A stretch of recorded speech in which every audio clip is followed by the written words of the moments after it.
At my daughter-in-law's birthday party, my son publicly humiliated me. He demanded I sign over my $900,000 home so his wife could live like she deserves. When I refused, he pushed me in front of everyone. That night, I made a decision that changed everything. Before I tell you what happened next, please like this video, subscribe, and comment where you're watching from. It helps more people find stories like this one. You know, I never thought I'd be sitting here, 65 years old, telling a story about how my own son tried to steal my home. But here I am, and every word I'm about to tell you is true. Every painful, devastating word. My name is Margaret, and I'm a widow. My husband David died 3 years ago, leaving me alone in the house we built together over 37 years of marriage. Not built with our hands, mind you, but built with our dreams, our savings, our blood, sweat, and tears. Every brick, every board, every nail in that house represents a sacrifice we made, a dream we chased, a memory we created. When people drive by our house, my house now, they see a beautiful colonial with pristine white columns, manicured gardens, and tall windows that catch the morning light just right. What they don't see is the story behind those walls. They don't see David working double shifts at the factory so we could afford the down payment. They don't see me clipping coupons for 15 years, making every dollar stretch until it screamed, just so we could afford the mortgage payments. They don't see us painting those walls ourselves at midnight because we couldn't afford contractors. They don't see David planting that oak tree in the front yard the day our son Michael was born, saying it would grow strong and tall just like our boy. They don't see the nursery we painted yellow because we wanted to be surprised, the nursery where I rocked Michael to sleep every night for the first 2 years of his life, singing the same lullabies my mother sang to me. That nursery became Michael's bedroom when he outgrew his crib. Later, it became his teenage sanctuary where he'd blast music too loud and slam the door when he was angry. When he went to college, I turned it into a guest room, but I kept some of his old posters on the walls. I couldn't bear to take them down. Now it's just a room full of memories and the echo of a little boy's laughter. The house was recently appraised at $900,000. $900,000. To most people, that's just a number, a figure on a piece of paper. But to me, that house is priceless. It's where David proposed to me in the kitchen while I was making Sunday dinner. It's where we brought Michael home from the hospital, where we celebrated every birthday and holiday, where we held each other and cried when the doctors told us we couldn't have more children. It's where David spent his final days, in the bedroom we shared for 34 years, looking out the window at the garden he planted with his own hands. It's where I held his hand as he took his last breath, where I whispered that I loved him one more time even though I knew he couldn't hear me anymore. And it's where I've been trying to heal ever since, surrounded by 37 years of love and memories, trying to figure out how to live without the man who was my whole world. I never thought my own blood would see it as currency. I never thought my son would look at the walls his father built and see dollar signs instead of love. But I was wrong. God help me, I was so wrong. The morning of my daughter-in-law Sarah's birthday party, I woke up before dawn. I always do now. Sleep doesn't come easy when you're sleeping alone in a bed meant for two. But that morning, I had purpose. I had something to look forward to for the first time in months. I spent hours in the kitchen, baking Sarah's favorite cake from scratch. German chocolate, just like my mother used to make. I creamed the butter and sugar by hand, the way she taught me, because the electric mixer was too loud and I didn't want to wake the neighbors. I grated the coconut fresh, toasted the pecans until they were golden brown, and made the frosting from scratch with real cream and butter. While the cake layers cooled, I polished every piece of silver in the house. The candlesticks David's mother gave us as a wedding gift, the serving tray we bought on our honeymoon, the picture frames that held photos of better times. I wanted everything to be perfect. I wanted Sarah to walk into my home and feel the love, feel how much I cared about making her day special. I hung string lights around the porch and throughout the backyard, the tiny white bulbs that David always said made everything look magical. I arranged fresh flowers from the garden, David's roses, the ones he babied and coddled like they were his children. Pink and white and deep red blooms that smelled like heaven and hope. I set the dining room table with our wedding china, the delicate pieces with tiny blue flowers that we only used for special occasions. I folded the napkins the way my mother taught me, placed the silverware just so, and made sure every glass was spotless. I wanted everything to be perfect because I had this foolish, desperate hope that maybe today would be the day Sarah finally accepted me. You see, Sarah never liked me. From the moment Michael brought her home 3 years ago, I could see it in her eyes. That cold calculation, that measuring look, like she was taking inventory of everything I owned and everything I was worth. But I kept telling myself it was just nerves, just the natural awkwardness of meeting your boyfriend's mother for the first time. But it never got better. She was polite enough, I suppose, but there was always something underneath, something sharp and cold that made me feel like an intruder in my own conversations with my son. She had a way of answering questions directed at Michael, of finishing his sentences, of slowly but surely inserting herself between us until I felt like I was watching my relationship with my son through a window instead of living it. Still, I kept trying. I invited them for dinner every Sunday. I sent birthday cards and Christmas gifts. I tried to include her in family traditions, tried to make her feel welcome and loved. Because that's what mothers do, isn't it? We love the people our children love, even when it's hard, even when it hurts.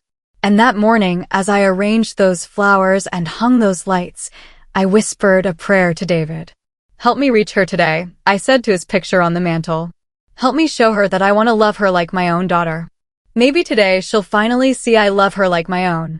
That's what I told myself as I put the finishing touches on the decorations, as I changed into my best dress, the blue one David always said brought out my eyes, and waited for my son and daughter-in-law to arrive. I should have known something was wrong when Sarah called me that morning. Her voice had that particular tone, half sweet and half condescending, like she was talking to a child or someone not quite bright enough to understand adult conversations. "Be ready, Mom," she said, and even though she called me Mom, it sounded wrong coming from her lips. Forced. Practiced. Things changed today. I asked her what she meant, but she just laughed that bright, artificial laugh of hers and said I'd understand soon enough. When I tried to ask Michael about it, his responses were short and distracted. "Just be ready, Mom. Sarah has some ideas about the future." I brushed it off. I told myself they were just busy preparing for the party, stressed about hosting and making sure everything went well. But my gut twisted with unease, that deep maternal instinct that something wasn't right. I tried to ignore it. I told myself I was being paranoid, that grief was making me suspicious of shadows. But mothers know. Deep down, we always know when our children are preparing to break our hearts. When Sarah and Michael arrived at the house, I was putting the final touches on the cake. I heard the front door open and close, heard their voices in the foyer, and I practically ran to greet them. I had my arms open for hugs, my face bright with genuine joy and anticipation. But Sarah wasn't looking at me. She was looking at my house. She stood in the doorway of my living room in a sleek black dress that probably cost more than I spent on groceries in 3 months, and her eyes moved slowly, deliberately, over every inch of my home. She took in the crown molding David and I had saved for 2 years to afford, the crystal chandelier we bought at an estate sale and restored ourselves, the marble floors we'd had installed to celebrate our 20th anniversary. "This is lovely," she said, but her voice sounded like she was taking notes, like she was a real estate agent evaluating a property instead of a daughter-in-law admiring her mother-in-law's home. "The bones of this house are incredible.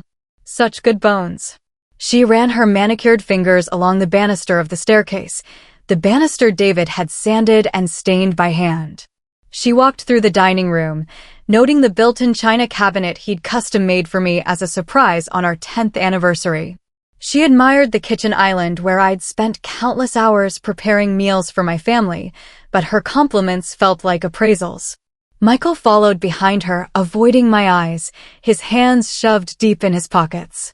When I tried to hug him, he gave me one of those stiff, obligatory embraces that barely qualified as contact before pulling away. "Mom, the house looks great," he said, but he wasn't looking at me when he said it. He was looking at Sarah, like he was waiting for her approval of his words. I tried to show them the cake, tried to tell them about the flowers I'd cut fresh from the garden, tried to share my excitement about the party. But Sarah kept wandering through my house, touching my things, commenting on the potential of each room. She's not looking at me, I thought as I watched her examine the antique secretary desk in the corner of the living room. She's measuring the walls. The guests started arriving around 6, friends and family members who filled my house with laughter and conversation. For a little while, I managed to forget my unease. I was in my element, playing hostess, making sure everyone had drinks and appetizers, introducing people who hadn't met before. "Margaret, your home is absolutely beautiful," said Mrs. Henderson from down the street. "I drive by it every day and always admire your gardens. This place is like something out of a magazine," added my neighbor Carol. "You and David created something really special here." I felt a warm glow of pride. These were the comments I'd hoped for, the recognition of the love and care David and I had poured into our home. But before I could respond, Sarah appeared at my elbow. "It's Mom's now," she said with that bright smile of hers, "but we'll probably make a few modern upgrades soon. Update the kitchen, maybe open up some walls to create better flow. You know how it is with these older homes, they need refreshing to meet modern standards." The words hit me like a slap. "We'll probably make upgrades? These older homes?" As if my house was some decrepit relic instead of a lovingly maintained home where every upgrade had been carefully considered and saved for. Carol laughed uncertainly. "Oh, are you moving in, dear?" "Well," Sarah said, glancing at Michael, "we're exploring options. It's such a big house for one person, don't you think? All this space going to waste when it could be put to better use." I felt my cheeks burning, my forced smile starting to crack around the edges. The air in the room seemed to stiffen, the easy conversation becoming awkward and strained. I laughed too late at Sarah's comment, the sound coming out hollow and false. "I managed just fine," I said, trying to keep my voice light. "David and I always loved having space for guests." "Of course you do, Mom," Sarah said, patting my arm in a way that felt patronizing. "But think about the possibilities. Think about what this house could become in the right hands." I excused myself to check on the appetizers in the kitchen, but really I needed a moment to breathe, to collect myself, to try to understand what was happening. My hands were shaking as I arranged cheese and crackers on a platter. This isn't how I imagined the party going. This isn't what I prayed for. The party continued, but I felt like I was watching it through a fog. Conversations swirled around me, but I kept catching fragments that made my stomach churn. Sarah holding court in my living room, talking about underutilized space and aging-in-place challenges. Michael nodding along, occasionally adding comments about practical solutions and what's best for everyone. I tried to focus on my other guests, tried to lose myself in normal conversations about the weather and neighborhood news. But I kept feeling eyes on me, kept catching people glancing between me and Sarah with expressions I couldn't quite read. Curiosity? Pity? Speculation? When it came time to cut the cake, I called everyone into the dining room. I'd placed the German chocolate cake in the center of the table, surrounded by the flowers from David's garden and lit by the soft glow of candles. It looked beautiful, if I do say so myself, and for a moment I felt that warm maternal pride again. "Make a wish, dear," I told Sarah as she leaned over the cake. But before she blew out the candles, she straightened up and looked around the room at all the assembled guests. Her smile was bright and practiced, the smile of someone who knew how to work a room.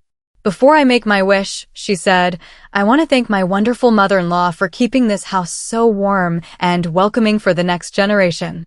The room erupted in polite laughter and murmurs of agreement. People smiled and nodded, thinking it was a sweet tribute to me. But I heard the words underneath, the implication that I was just a caretaker, a placeholder keeping the house ready for its real owners. Michael stepped forward, his arm sliding around Sarah's waist. "Mom has done such a wonderful job maintaining everything," he said, looking at the gathered guests instead of at me. "But it's time for her to rest, to let the next generation take over the responsibility. You've done enough, Mom. It's time to pass things on." The words hung in the air like smoke, and I watched as the smiles around the room became uncertain, as people began to sense the tension underneath the pretty words.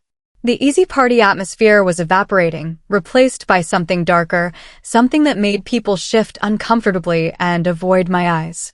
I felt exposed, humiliated, like I was a prop in someone else's performance instead of the hostess of my own party.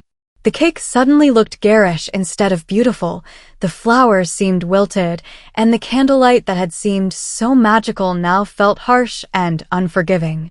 Sarah blew out her candles, and everyone clapped, but the sound seemed muted and forced. I caught my sister Joan's eye across the room, and the concern in her expression told me I wasn't imagining things. Something was very, very wrong. After the cake was served and the small talk resumed, Sarah and Michael cornered me in the kitchen. I was loading dirty plates into the dishwasher, trying to keep my hands busy so they wouldn't see how badly they were shaking. "We need to talk, Mom," Michael said, his voice taking on a tone I'd never heard from him before. Authoritative. Cold. Like he was addressing a subordinate instead of the woman who gave birth to him. Sarah leaned against the kitchen island, her posture casual, but her eyes sharp and calculating. "We've been thinking about your situation," she said. "Living alone in this big house, trying to maintain everything by yourself. It's not sustainable." "I'm managing just fine," I said, not turning around from the dishwasher. "I've been managing for 3 years. But for how much longer?" Michael asked. "What happens when you can't keep up with the maintenance? What happens if you fall or have a medical emergency?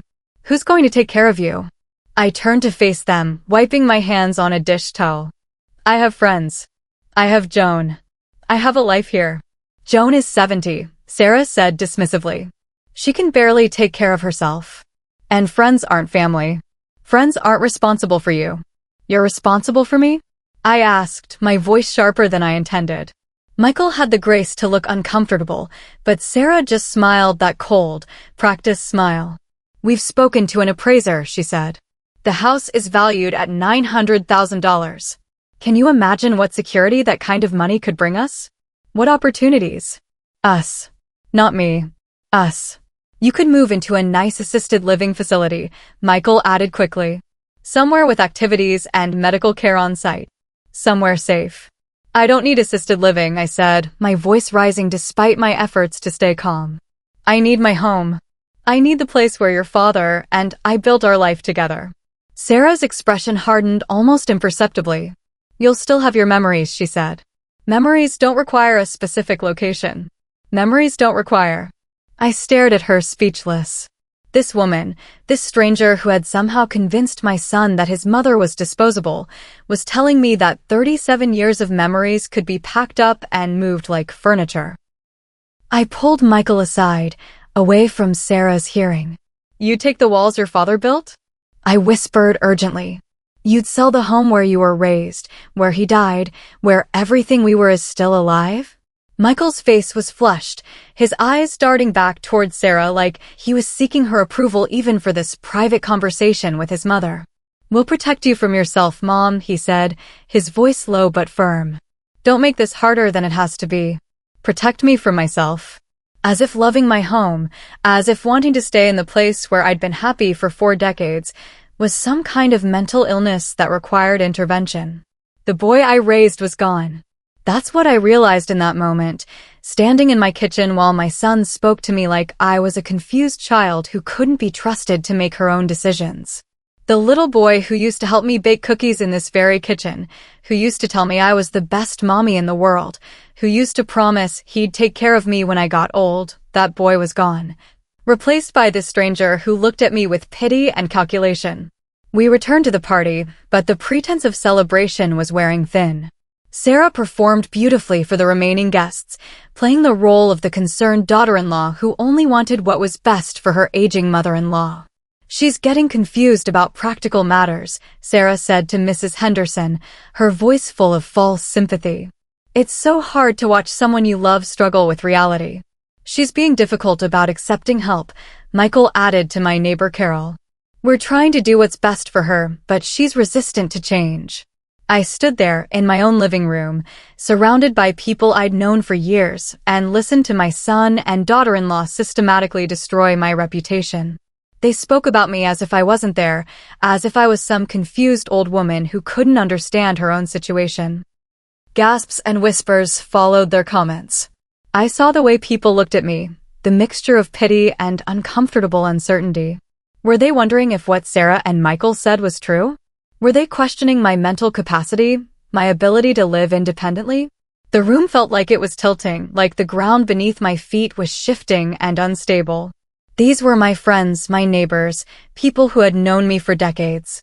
But seeds of doubt had been planted, and I could see them taking root in the sideways glances and awkward silences.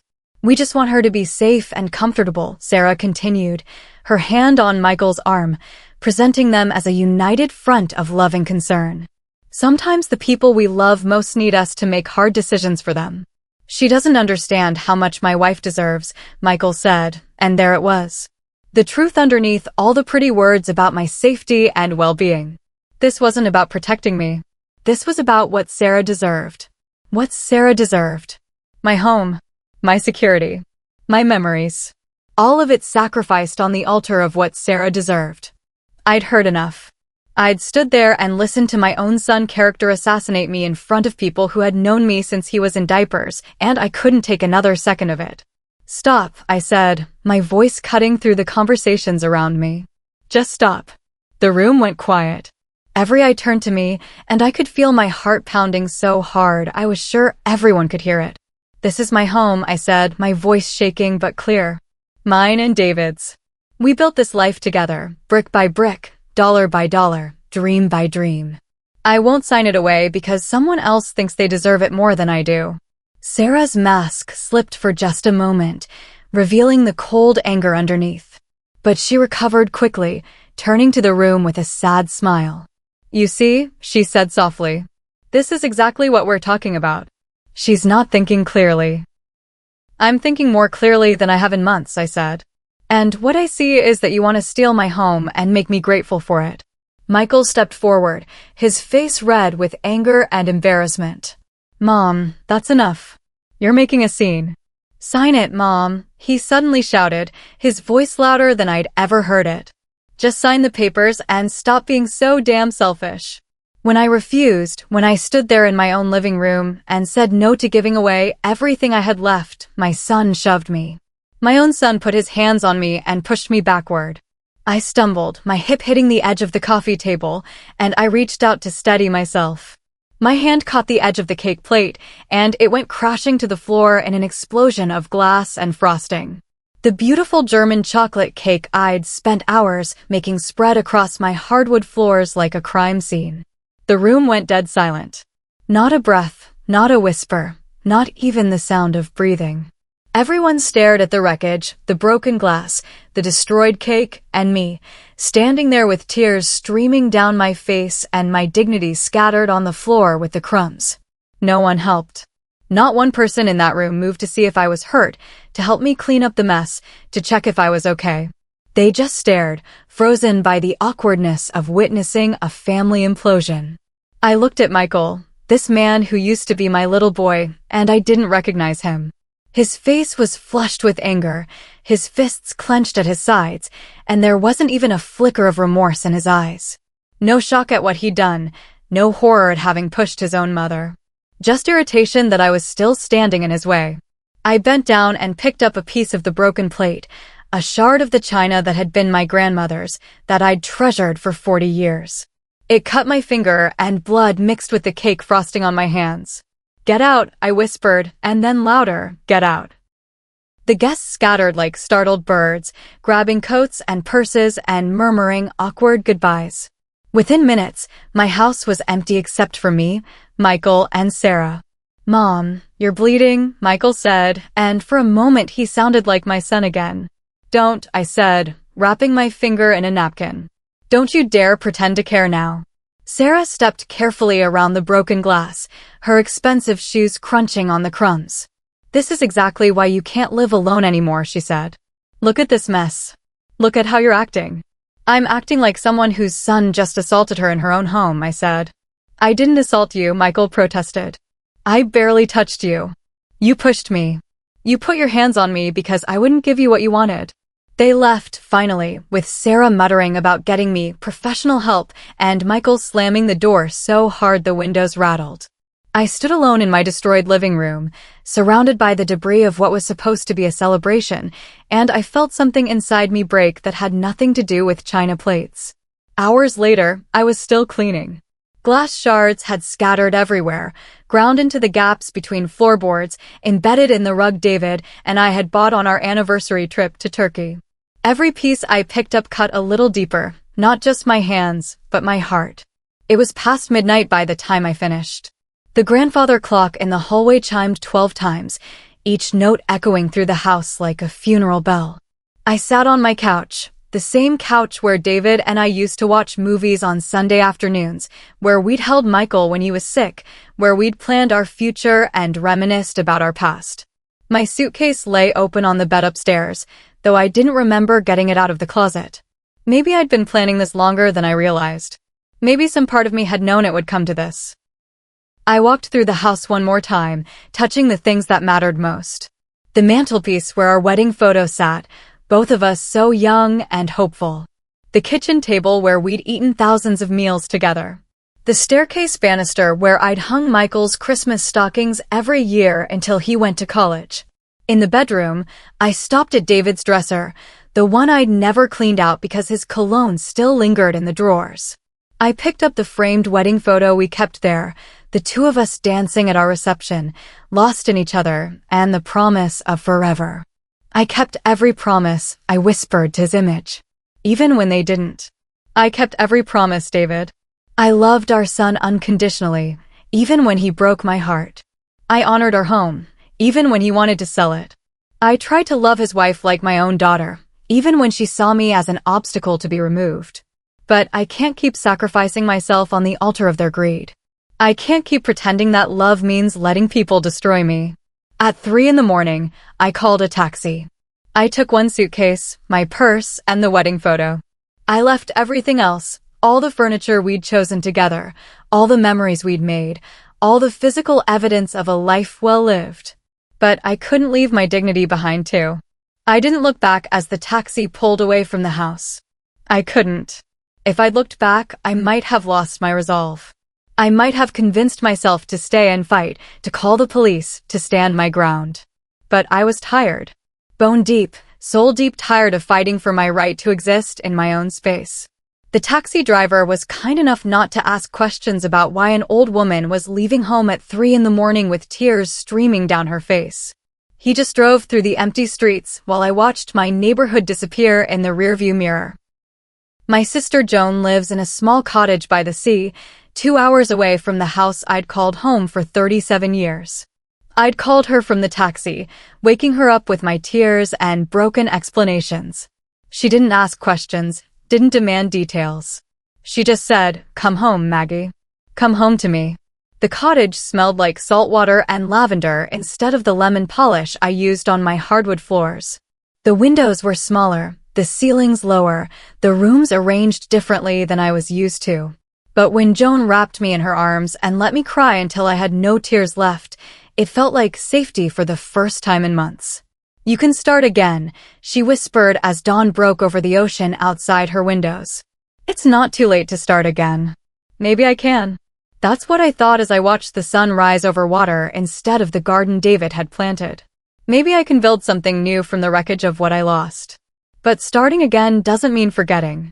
And it doesn't mean letting them win. Within a week, my reputation was in shreds. Sarah and Michael had crafted a narrative and spread it like wildfire through social media and neighborhood gossip.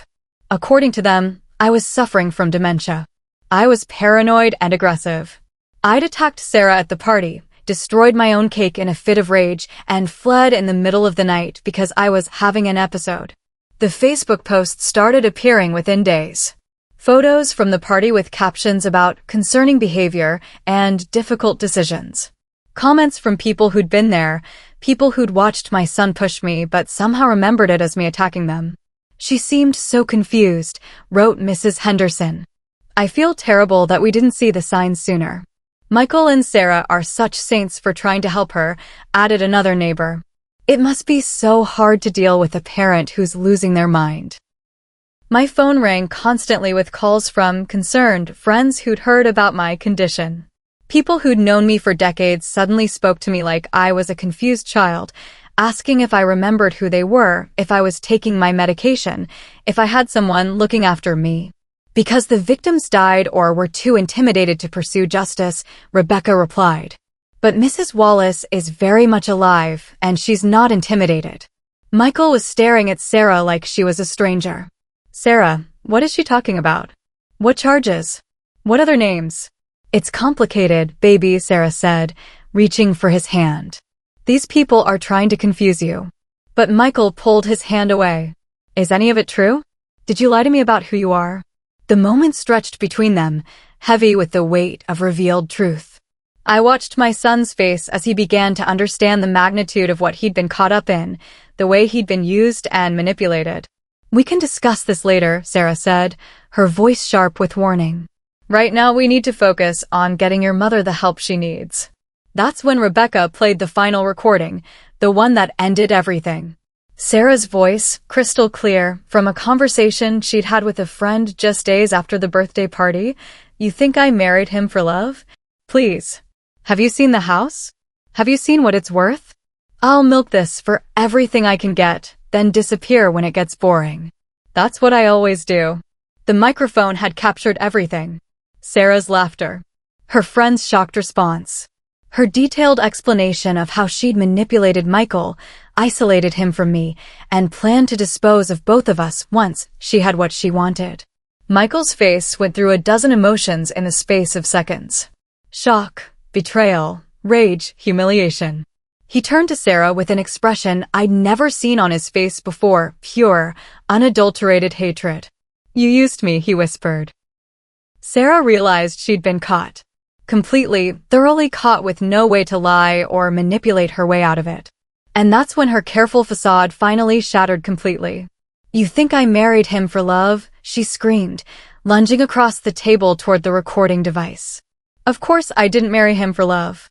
Look at him. He's a pathetic mama's boy with no spine and no money of his own. The only thing he had worth taking was access to you. Rebecca's legal team froze the room with their presence, and security, the narrative was perfect in its cruelty. By painting me as mentally ill, they'd made it impossible for me to defend myself. Anything I said in my own defense would be dismissed as the ramblings of a sick woman. Any anger I expressed would be evidence of my instability. They'd created a prison of perception that was nearly impossible to escape. Meanwhile, Michael and Sarah had moved into my house. My neighbors reported seeing them coming and going, Sarah's car in my driveway, lights on in windows that should have been dark. They weren't hiding their occupation. They were flaunting it, secure in the knowledge that they'd successfully convinced everyone that they were the victims in this situation. We're just safeguarding her property until she gets the help she needs, Sarah told anyone who asked. Someone has to be responsible. Responsible. They'd stolen my home and convinced everyone they were being responsible. But Joan had been busy too. While I spent the first week at her cottage crying and trying to process what had happened, she'd been quietly documenting everything. Joan had always been the organized one, the one who kept records and saved paperwork and paid attention to details. She'd saved every text message I'd ever sent her about Sarah's behavior, every voicemail where I'd expressed concern about Michael's change in attitude, every photo from family gatherings where you could see the tension if you knew what to look for. She'd also been making calls, talking to mutual friends and family members, gathering their own stories about things they'd witnessed or comments they'd heard. Slowly, carefully, she was building a different narrative, one based on evidence instead of manipulation. Look at this, she said one morning, spreading papers across her kitchen table. Text messages from Sarah to Michael, talking about what they'd do with the house once they got rid of the old lady.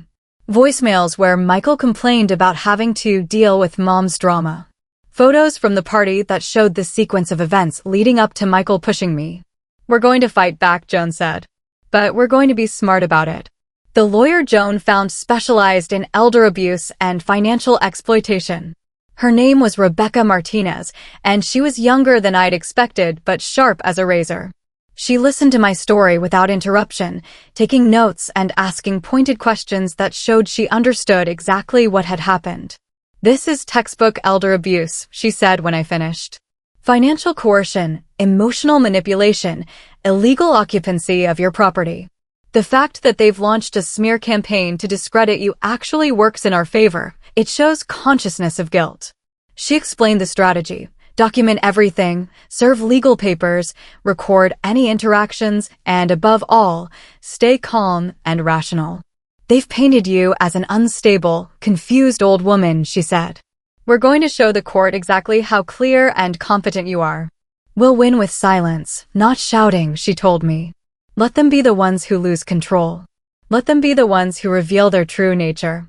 It felt good to have a plan, to have someone on my side who understood the law and knew how to fight.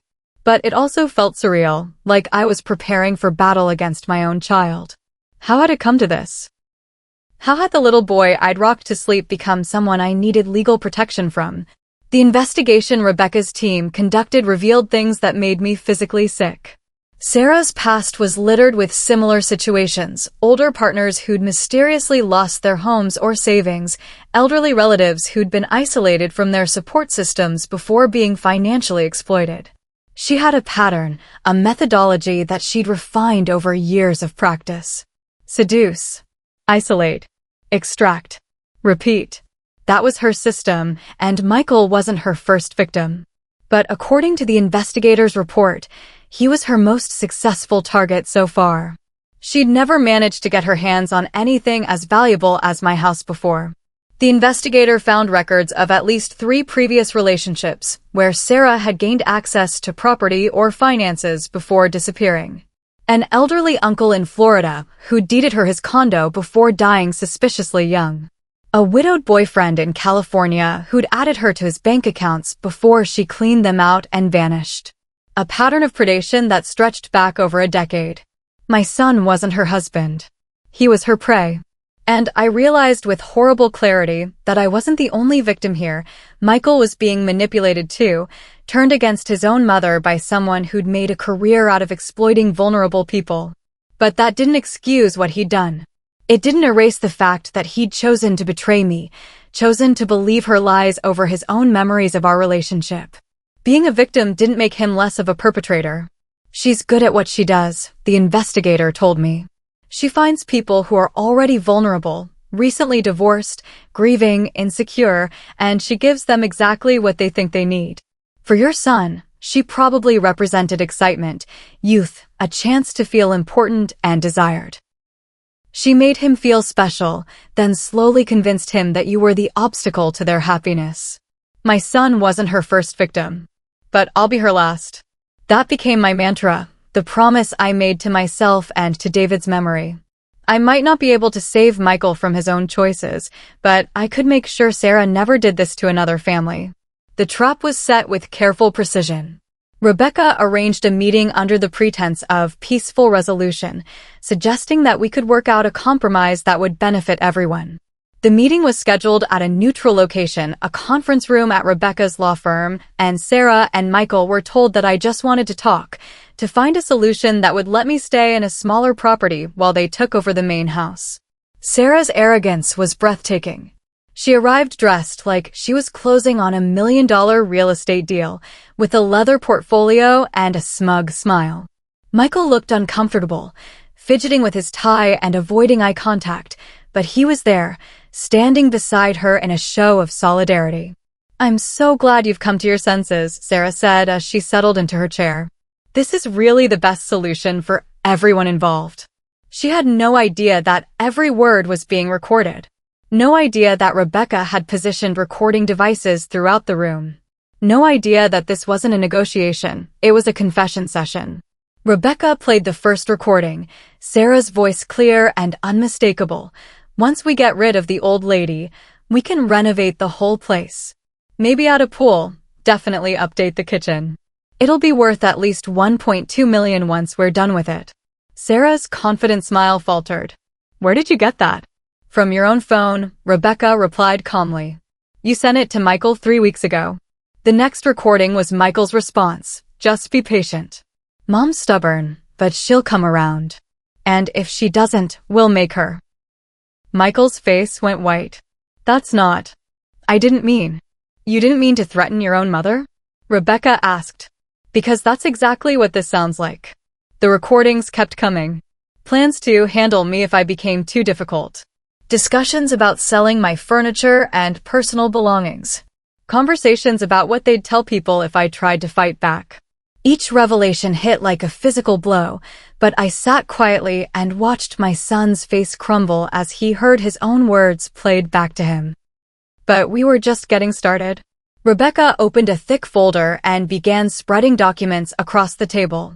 Bank records showing suspicious transfers from Michael's account to Sarah's. Real estate listings for properties similar to mine, with notes in Sarah's handwriting about market potential and quick flips.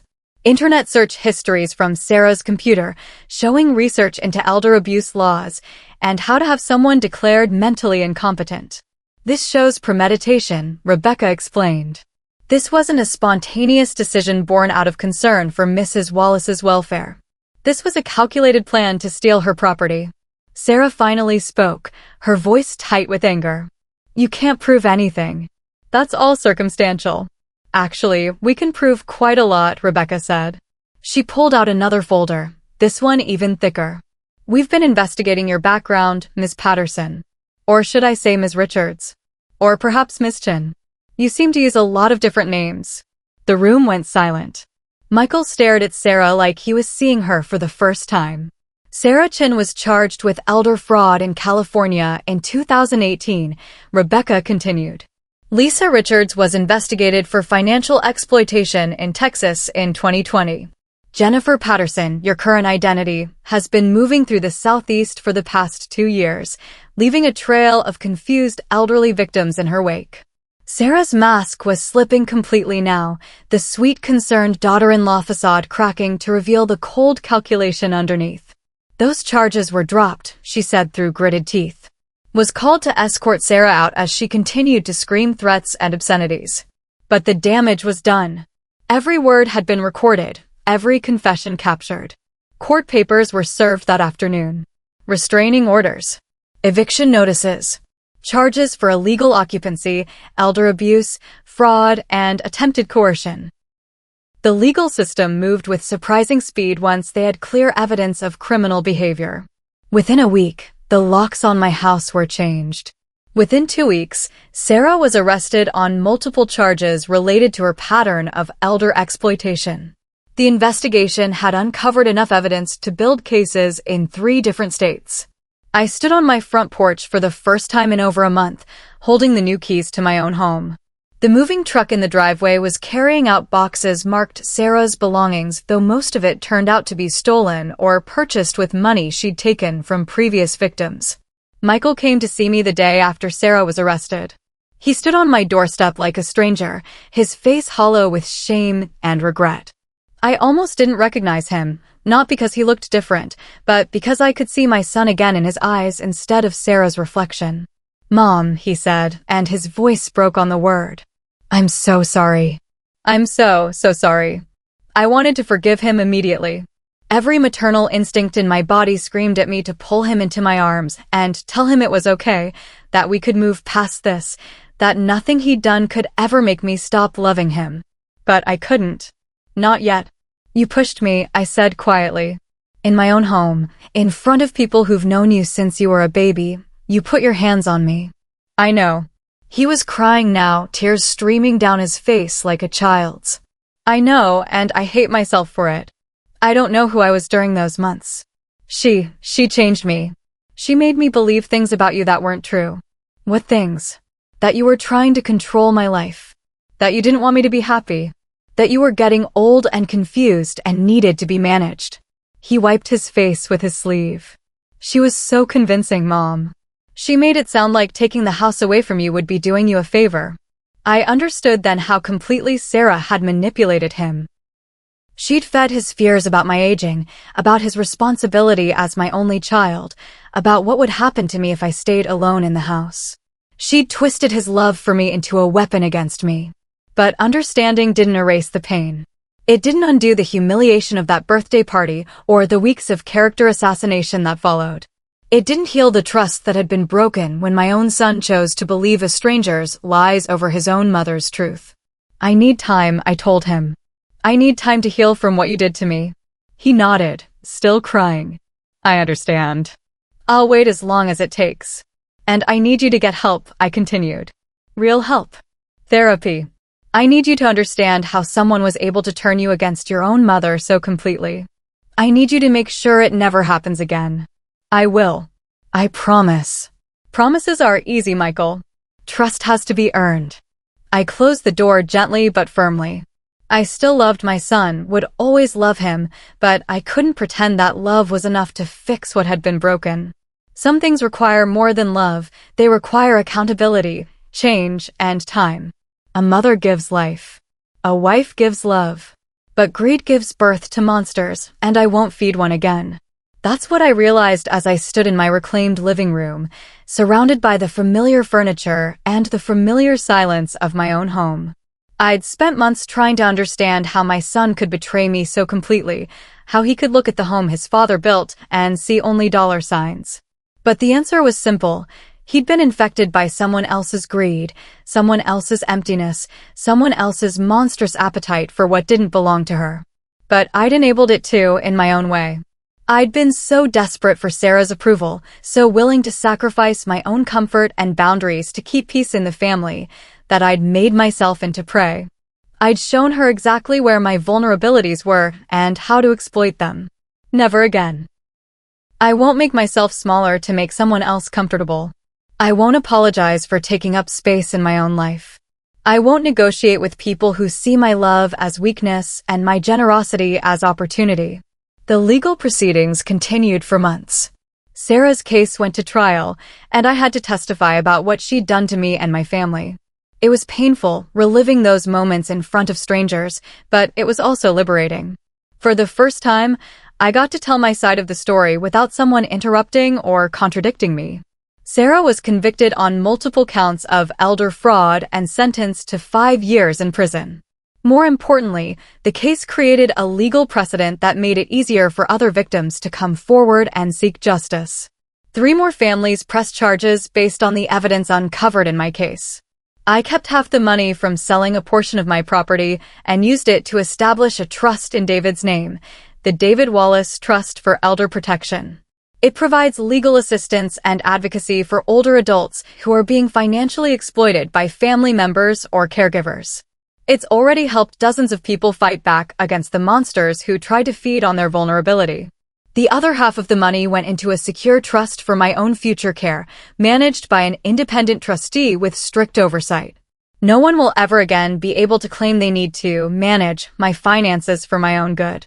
Michael has been in therapy for 8 months now. He calls once a week, always on Sunday afternoons, and we talk for exactly 30 minutes. The conversations are stilted and careful, but they're honest in a way we haven't been honest with each other in years. He's learned to take responsibility for his choices instead of blaming everything on Sarah's manipulation. He's learned to listen without defending himself. He's learned that forgiveness is something that has to be earned, not demanded. I don't know if we'll ever have the relationship we used to have. Too much has been broken, too much trust lost. But we're building something new. Something based on truth instead of obligation, respect instead of guilt. Maybe that's better. Maybe that's what we should have had all along. I wake up every morning in my own bed, in my own house, surrounded by my own memories and my own choices. I have coffee on the porch David built, tend the garden he planted, and live the life we created together. No one will ever again have the power to take that away from me. Self-preservation is not cruelty. Love without boundaries breeds betrayal. These are the lessons I learned too late, but not too late to matter. These are the truths I want other women my age to understand before they find themselves standing in the wreckage of their own too generous hearts. I thought loving my family meant sacrificing myself for their happiness. I thought being a good mother meant never saying no, never setting limits, never protecting my own interests. I thought that if I just loved hard enough, gave enough, sacrificed enough, everyone would love me back the same way. But love isn't sacrifice. Love is respect. Love is honoring someone's boundaries and choices even when you don't understand them. Love is wanting what's best for someone even when it's not what's best for you. What Sarah and Michael tried to do to me wasn't love. It was consumption. They wanted to consume my resources, my security, my independence, and call it care. They wanted to feed on my guilt and my maternal instincts and call it family obligation. I won't be consumed. I won't be anyone's prey ever again. Some mornings I wake up and for just a moment I forget that everything changed. I reach for David's hand in the bed beside me, or I start to call Michael to tell him about something funny I saw on the news. Then reality settles back in. David is gone. Michael and I are rebuilding from scratch, and I'm learning to live a life that belongs entirely to me. It's not the life I planned. It's not the golden years I imagined when David and I talked about growing old together, surrounded by children and grandchildren and the easy comfort of family love. But it's mine. Every choice, every boundary, every quiet morning and peaceful evening belongs to me. I've made new friends in the neighborhood, people who knew me before the scandal and stood by me when the truth came out. I've joined a book club and started volunteering at the library. I've learned to use the riding mower David always insisted on handling, learned to change light bulbs in the fixtures he used to reach, learned to be alone without being lonely. My neighbor Carol comes by every few days to check on me, not because she thinks I'm incapable, but because she enjoys my company. We sit on the porch and drink iced tea and complain about the weather and local politics like the old friends we've become. She never treats me like I'm fragile or confused or in need of management. Joan visits every month, and sometimes I go to her cottage by the sea. We talk about everything and nothing, the way sisters do. She doesn't ask about Michael unless I bring him up first, doesn't push me to forgive faster or heal quicker than I'm ready to.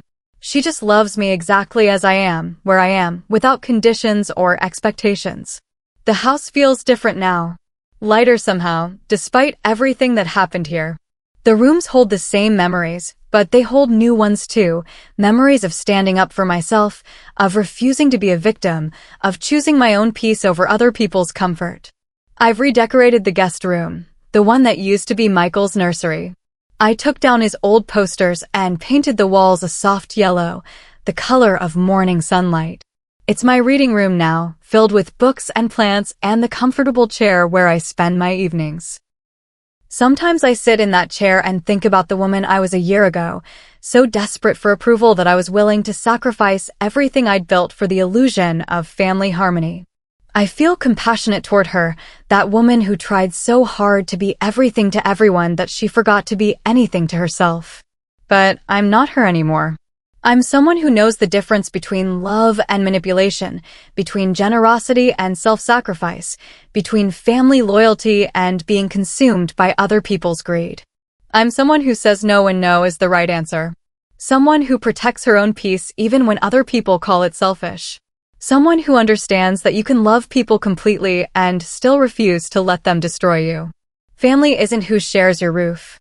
It's who guards your peace. Real family protects your well-being instead of exploiting your vulnerabilities. Real family celebrates your strength instead of feeding on your weakness. Real family builds you up instead of tearing you down for their own benefit. I'm still learning these lessons. After 65 years of believing that being a good woman meant being endlessly accommodating, it's hard to retrain my instincts. There are still moments when I feel guilty for setting boundaries, when I worry that protecting myself makes me selfish or unkind. But then I remember the feeling of standing in my own kitchen while my son and daughter-in-law planned to steal my home. I remember the humiliation of being character assassinated in front of people who'd known me for decades. I remember the physical shock of being pushed by my own child. And I remember that protecting myself from that kind of treatment isn't selfish. It's necessary. It's healthy. It's what people who love themselves do. I'm learning to love myself the way I always loved other people, unconditionally, generously, protectively. I'm learning to treat myself with the same kindness I showed Michael when he was growing up, the same patience I showed David when he was struggling, the same forgiveness I offered Sarah before I understood what she really was. The difference is that loving myself doesn't require sacrificing myself. It doesn't require giving away my security or my peace or my power to make someone else comfortable. Loving myself means creating a life that honors my own needs and values, not just serving other people's wants and demands. This is what I want other women to understand, especially women my age who've spent decades putting everyone else first. Your love is not supposed to cost you everything you have. Your generosity is not supposed to leave you empty and exploited. Your family relationships are not supposed to require you to sacrifice your own well-being. You can love people and still say no to them. You can care about someone and still refuse to be their victim. You can want the best for your children and still protect yourself from their worst impulses. If this story gave you strength, please like this video, subscribe, and tell me where you're watching from.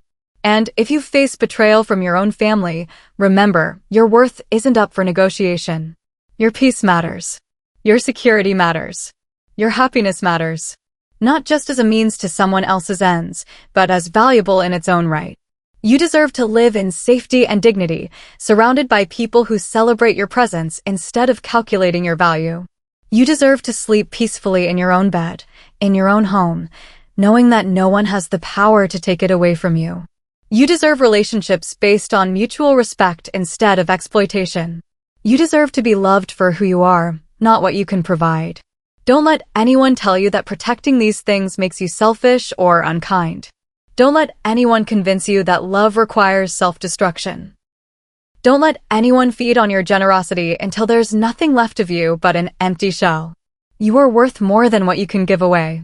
You are valuable beyond your utility to other people. You deserve love that builds you up instead of breaking you down. I'm still learning these lessons myself. Every day I choose to honor my own needs alongside other people's wants. Every day I practice the radical act of loving myself enough to stay whole. It's not easy. It's not what we were taught. But it's necessary if we want to live with dignity and peace. It's necessary if we want to model healthy boundaries for the next generation. It's necessary if we want to be more than victims of other people's greed and manipulation. We can choose differently. We can love better. We can protect our peace while still caring about others. We can be generous without being consumed. This is my message to every woman who recognizes herself in my story. You have the power to change course. You have the right to protect yourself. You have permission to love yourself as fiercely as you've loved everyone else. Your worth isn't up for negotiation. Your peace isn't a luxury. Your happiness isn't selfish. Guard them all with everything you have. You deserve nothing less.